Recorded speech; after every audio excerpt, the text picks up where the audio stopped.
Welcome to the Slop Temple. We pray this video helps. You start by prepping the car and phone.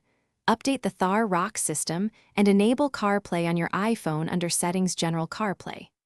Once done, plug a certified Lightning cable into the USB port labeled for CarPlay, or place the phone close enough to pair if the Roman 20 supports wireless CarPlay.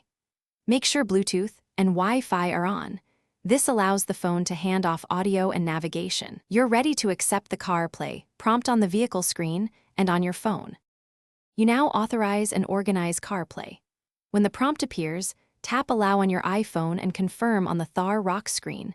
This grants access to maps, messages, and audio.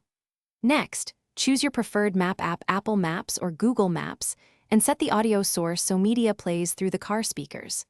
If you want a cleaner layout, rearrange apps directly on the iPhone CarPlay settings or by dragging icons on the vehicle touchscreen. This makes navigation and media access faster while driving.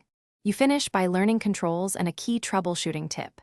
Use the Thar Roxx touchscreen, steering wheel buttons, or say "Hey Siri" to keep eyes on the road. Voice commands handle navigation and messaging most safely.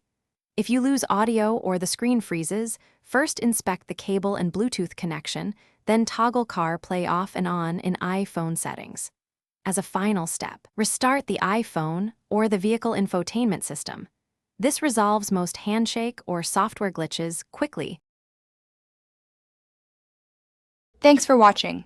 Consider subscribing if we helped you.